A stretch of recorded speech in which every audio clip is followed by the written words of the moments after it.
What's going on, everybody? Welcome back to the Extra Innings Podcast. I'm your host, Elijah Rodriguez, and we're back today after a little bit of a small break. It's been about a week since we did a podcast episode, I think. Maybe about a week. I don't know. But had a lot of stuff going on. Then I planned to hit the ground running yesterday, and then I had to fill in for a couple CrossFit classes over here. So just one of those days yesterday. But I had a lot to talk about. I wanted to do a preview of the Homerun Derby because now there's so much to unload about this Homerun Derby. Yeah, people hated it. People were not a fan of this new this new I guess layout they have with the and I talked about it, about a week ago or 2 weeks ago when they kind of announced it, the whole thing with they're going to get 40 pitches around but also be on a time limit, and then it actually ended up still taking like 3 hours to complete, which at that point I'm like, okay guys, if it's going to take this long to do this damn thing, why didn't we just leave it as is? It killed the entirety.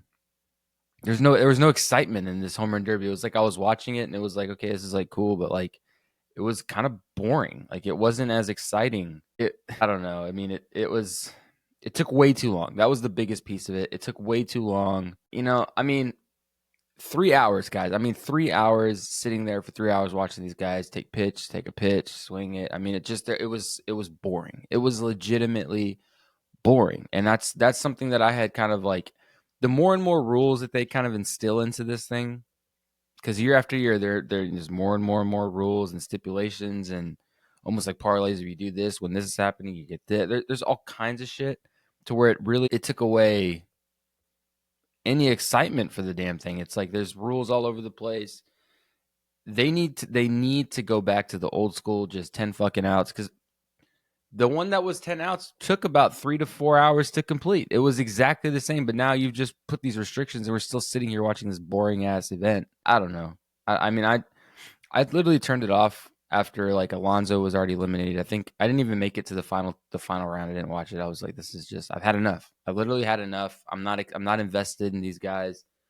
No offense to the guys that participated, which was Teoscar Hernandez, Adolis Garcia, Alec Boehm, Pete Alonso, Gunnar Henderson, Bobby Witt Jr., all those guys. Gunnar Henderson only hit 11. I've been saying he's not a home run hitter. He's having a great year offensively, but he's not, he's not fucking Barry Bonds. He's not a Teoscar Hernandez. Ohtani didn't even participate. Like, there's a lot of guys that are big bats in the game, Judge, all these guys, and they didn't participate. So it was kind of like you're pulling these guys who, yes, you're in the big leagues. You can all hit home runs. I'm not taking that away. But at the same time, there was no real excitement leading into this. There was nothing that was like, I can't wait to watch the home run derby. All the biggest bats in baseball are swinging them. No, it wasn't that. It was, and I feel bad because I feel like I'm taking away from the validity of some of the guys who did participate, but a lot of them just didn't really like sell it for me. I'm like, okay, cool. Like Teoscar Hernandez, who's had a hell of a year, really just feels like an extension of like an all-star game, which is what it is. I get it. But at the same time, it's like, I want to see the biggest, baddest bats in baseball drop some tanks. Like you're missing Michael Rooker, Aaron Judge, Juan Soto, all the guys who are truly hitting home runs and like leading in the besides Henderson, I think, and like Ozuna is another one that, he didn't really hit that many. It was pretty weak. And then, but as we move away from the home run derby and just how boring it really was, I think I read an article that said it was a slog. And I've never read a more accurate representation. It felt that's the most accurate thing I've said. I don't know what a slog is, but it seems right. It seems right. But the one thing that I will say was the most viral part, shout out my boy Vinny, because he wanted to shout it on my podcast for whatever reason. Who was the first to let me know about this, because I was at dinner. I wasn't watching it. I was actually, that's the thing. I started watching the damn thing late, and I still left early because it was boring as fuck. That's how bad the home run derby was. But on top of that, I'm eating dinner, and all of a sudden my phone's blowing up, and all these guys are, sending me videos of this fucking horrific national anthem. Horrific. I mean, it was brutal. I don't even know what was her name. Who was this person? Ingrid and Andress, apparently four-time Grammy nominated singer-songwriter, just absolutely obliterated the national anthem. I'm not going to go into what some of the people are saying about it online, given our current events of what happened this past weekend. But the whole thing is a disaster from the start, and it's kind of a telling. It set the precedent of what we're about to watch because that was the worst national anthem I think I've ever heard. And I mean, I'm putting it up next to Fergie's at the NBA All Star game. Years ago, that was an absolute meme. Players laughing. You can tell Alec Boehm, and a couple other guys are trying not to laugh. It was really, really bad. And if you haven't seen it, I implore you to go and just TikTok, Instagram, Twitter, whatever. Type in MLB Homerun Derby National Anthem, and you'll find it. It was fucking horrible. That's the worst. That's the best I could put it. It was. I just started singing, and I think I could have done a better job. Like that was awful. And whoever nominated her for 4 separate Grammys, hopefully they're songwriters, they're songwriting awards, because I've never heard a song of hers. I guess I'll have to look it up and listen to what she sounds like, maybe from after she's been edited or something. But that was a really fucking brutal ass national anthem. Now, all right, so I wanted to talk about this because I'm actually going to break this down later. I'm gonna do quite a bit of content this morning. So it'll be pretty exciting. But the Yankees lost going into the All-Star break. And when you go into the All-Star break, obviously the goal is to end it on a high note. And obviously it used to be the week. Now it's not the week. I think they start playing again on Thursday or maybe tomorrow. But the Yankees had a pretty key series going into the All-Star break, playing the Orioles, which they took 2 games and then lost the third on a walk-off, whatever the fuck that was. And I kind of wanted to take a second to talk about the standings and kind of where we're at now, as we are technically in the All-Star break. All teams are ceased playing today. Nobody's playing except for the All-Star game today, which we'll talk about here in a few. But so in the American League East, we got the Orioles, who are 58-38, who are and the Yankees are a game behind that, which is really 2 games behind that. If you don't know, it's a half game. That's how they measure them. Then you got the Red Sox slowly creeping in at 4.5 games back behind the Yankees, and then the Rays are at 10, and the Blue Jays are at 14. So this league is really it's the Orioles league, man. And I hate to say that as a Yankee fan, that loss on Sunday was just tune in on socials. I don't even want to talk about it. The Guardians are still up in the American League Central, 4.5 games above the Twins. So that's pretty much theirs for now. I don't see the Guardians fumbling anytime quick. Mariners are still in first place. So that this American League West is such a brutal. Everyone's okay. Let's talk about the Astros real quick, because the Astros are now only a game back and they are above 500. And I said it, I got a buddy of mine who's a huge Astros fan. I got a couple friends who are huge Astros fans. We've talked about it. I never, everyone was freaking out about them. I've made multiple videos if we should freak out about the Astros. Part of me was like, maybe a little at the very beginning. I was kind of like, I don't know, maybe. But now that I'm sitting here, I'm like, we should have never really doubted them, because I knew that at some point they were going to turn it back on and figure it out. It's the Astros, right? Now they're a game back from being in last place. I think they were in last place or right above last place. I don't think they ever fell as bad as the Athletics did, but they were down there. Now they're only a game back and they're above 500. They're 50-46. And I will say this, and this is the one thing people, my buddies don't really listen. They don't count this as a valid reason, but the American League West is truly a shit conference. It's a shit conference, a shit division. Let me explain this. You got the Mariners are in first place, who wouldn't be in first place if the Astros didn't start so dismal, because they have the same amount of losses as the Astros. Julio Rodriguez is nowhere to be found. You got Kirby, Miller. Those guys are doing okay. But J-Rod and a couple other guys. The Mariners are not the Mariners we've seen the last 2 years. This year, at least. It's been dismal for them, which makes it even more funny that the Astros are only a game back, because really, I think I'd say in the next 3 weeks, the Astros are going to overtake the division. And then after that, really, the only 2 players. Last year you can count the Rangers as a player, but this year they're not a player. They're 46-50, 5 games back from first place. Still missing key guys, not playing well. So the Rangers are not really a threat in my eyes right now. Can they turn it around? Absolutely. I think they're going to do something at the deadline. But right now, in all honesty, it's not a good division to really even talk about. And then you got the Angels, who 41-55. We're not going to talk about the Angels. Then you got the Athletics, 37-61. We're always going to ride last place. That's just about right. Now in the National League, I still believe the National League is a better at least the East is a better conference. I keep saying conference, the fucking division. I don't know what I'm talking about. Jesus. All right, in the National League East, we got the Phillies in first, obviously 62-34, best record in baseball. Braves coming in 8.5 games back from them, so it's pretty much the Phillies are going to ride that one out. Phillies, I really think that this division, Phillies, Braves, Mets, Nationals, Marlins, is going to stay that way for the rest of the year. I don't see it. Maybe the Mets. No, Mets aren't gonna surpass the Braves. The Braves are too good a club. Then you got the Brewers, Cardinals, Pirates, Reds, and Cubs. Brewers are 55-42 at a good place at the All-Star break. Cardinals 4.5 games back. I don't see them overtaking the Brewers. Pirates 6.5 games back. That might flip, I think, if they can get some stuff going, because the Pirates have a sleeping team. They have a very good ball club that's just they're sleepers. They have a lot of sleepers like Paul Skeens and their pitching staff, Jared Jones, Keller. I mean, they got a lot of guys. They got some good dudes. So I think if they can figure something out, I can see them maybe hopping into second place. But other than that, I don't think so. The Reds are going to stay low. Cubs need to sell. I have another friend of mine who's a massive Cubs fan, and we argued about this on Sunday. Cubs are going to have to sell or be buyers because this is not working. Whether they sell the team and restart, I don't know. But I felt like that's what they were doing since 2016, since they won and then kind of sold that team.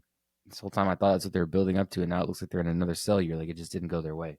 And now for the National League West, which is the other powerhouse, I think. Dodgers, Diamondbacks, Padres, Giants, Rockies. Rockies 22 games back. Holy shit. Thought the White Sox were bad. Giants are 9 games back, 47-50, slightly below 500. Padres 50-49, right above the 500. Diamondbacks 49-48, right above the 500. You got the Dodgers. But the Diamondbacks are 7 games back, so I don't think, like I said, this is another one that I think is going to stick in that same order. Nothing's going to change there. So you got quite a few teams that are looking pretty good at the All-Star break. Not a bad deal. Not a bad deal.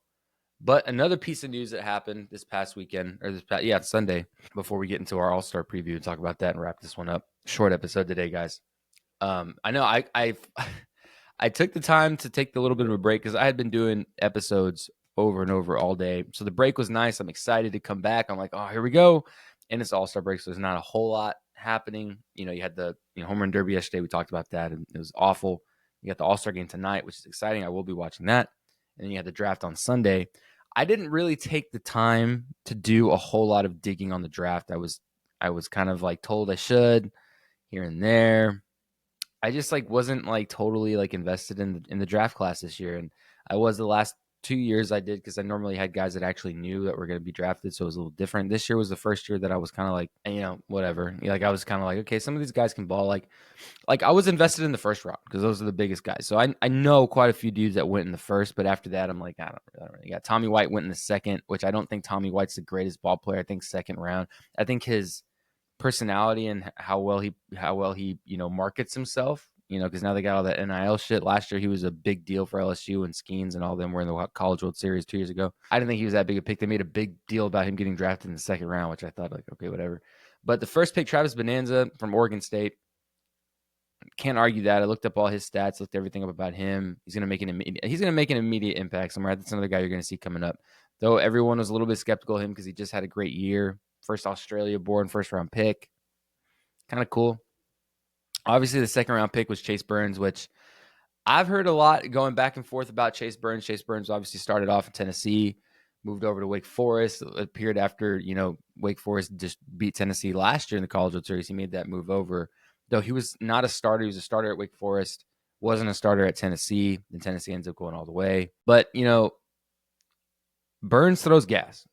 Burns is a good pick. I just think that sometimes he's a bit much on the mound. I think it's cool and all. It's exciting, but it's a bit much. And it's going to kind of be one of those things where how are we going to see where he lands, right? How are we going to see how he really makes it? Charlie Condon, or Condon, however you pronounce it. Number 3 pick. That's a guy from Georgia. We've all been watching him for a long time. Then he goes Nick Kurtz, Hagen Smith. I don't know if it's true if Hagen Smith actually did retire from baseball. I saw some memes about it. And it was pretty funny. Obviously, he's not actually, but they were like, Hagen Smith to the White Sox, and he was like, I'd rather just retire. Then go play for the White Sox. Obviously, it's not true. But yeah, that was pretty funny. So Hagen Smith, great left-handed pitcher, powerhouse pitcher for Arkansas. I watched him all year long. It's another guy that I was pretty familiar with. Jack Caglione went super late, 6th pick to the Royals, which is not a bad deal. He's another guy that's going to be he's a two-way guy. Two-way player, so it'll be exciting. Throws mid-90s with a fastball, drops tank, so that'll be interesting. Christian Moore is the next notable guy that I know for Tennessee. Hit for the cycle in the College World Series. Went to the Angels for the 8th pick. Braden Montgomery, powerhouse for Texas A&M, gets drafted 12th overall. Switch hitter, powerhouse hitter for the Red Sox. That's a good pickup. And then you got Carson Benj, another guy, another two-way player from Oklahoma State, throws in the low to mid-90s, drops tanks, goes to the Mets, not a bad pick. Cam Caminetti is another big high school player that got picked up, cousin of Ken Caminetti, so that's pretty cool there. Yeah, I mean, other than that, guys, like I said, I wasn't super vested. You got a Sam. Oh, we got a Sam Houston out of Texas. Okay, Walker Janek. Okay, that's pretty cool. First round, 28th overall pick. That's pretty cool. But yeah, so I wasn't super invested. Obviously, a lot of these guys, a lot of the biggest college, guys playing the College World Series, guys playing Division I went. Crazy enough, guys, like this, I think this is one of the first years that like there's not a Vanderbilt in the top 10 picks. Interesting. Like Vanderbilt normally dominates the draft. Like they didn't even have. I think their first guy got drafted Notre Dame High School. That's a powerhouse high school. LSU Tommy White, 40th overall, second round. Like Jared Thomas, Texas. Chris Cortez, okay. Chris Cortez drafted in the second round, 45th pick. He throws gas. Damn, no Vanderbilt. Oh, we got one. Bryce Cunningham to the New York Yankees, second round from Vanderbilt. That's only one, though. Yikes. Oh, another one. Vanderbilt in the second round still. So, yeah, I mean, just kind of weird. But anyway, guys, I wish I was more invested in the draft. I just wasn't. I don't know what it was. It just like I just didn't know anyone. I just thought that a lot of it was dismal. Like last year I was invested. You had Max Clark, Paul Skeens, all those guys went, Dylan Crew. I mean, dude, that was a great draft class. This one just seems kind of, and we'll know in like 5 years when we see where these guys land or some of these later picks get moved up. But right now I'm kind of just like, all right. Sounds like I'm being a dick, but I'm just kind of like, I don't know. Anyway, so now tonight there's no baseball from Sunday, or if there's game Sunday, you got Monday, Tuesday off. Now we're here tonight on Tuesday. We got the All-Star game coming up. Homerun Derby last night, obviously. So it'll be interesting to see. You got Paul Skeens starting on one side, which was, how do you not? I know there was a lot of rumblings that he might not do it just because he's a rookie. Doesn't have that many innings as some other guys because he came into the league about May. Everyone was like, I don't think he should start. He's going to get the start. Torey Lavillo called that one out. And then on the other side, you got Bruce Bochy coaching the other team, and he wanted Corbin Burns. Another one, it's hard to argue. But it'll be fun to see. It'll be fun to watch. I think the All-Star game is always more fun to watch than the Homerun Derby. The Homerun Derby, with all the rules that they keep drilling into our skull for this damn thing, when the object is to just hit home runs, is just killing the whole thing. It's not fun anymore. I remember when I was a kid, I used to sit there and watch it, and like it was just so exciting. And then watching it even more exciting in person. But now with all this other crap, it really killed it. It really killed the whole vibe of it. But tonight's going to be fun, guys. We got the All-Star game. Be sure to watch it. I'll be watching it. It's on Fox, which is going to be kind of hard to find if you don't have like cable or streaming, live TV. It might be hard to find it, but I implore you, go watch the All-Star game. The All-Star game is always fun to watch. But thanks for watching, guys. We're going to have a lot more content. Like I said, it took a little bit of a break. Just to kind of reset a little bit. There was a lot happening. I've been making videos for since April, daily, every single day. So I needed a little bit of a vacation. Got that. I'm ready to go. So be sure to follow, subscribe, all the shit on YouTube, socials, Instagram, Twitter, TikTok, all that stuff. Be sure to follow me. I got a lot of videos. We're going to have some stuff going today. Might be a little bit different kind of content because there's no true baseball happening today. So we're still going to have some content. I'm going to have a breakdown done for you guys today as well. So be sure to check that out. But again, guys, thanks for listening, and we will catch you guys tomorrow.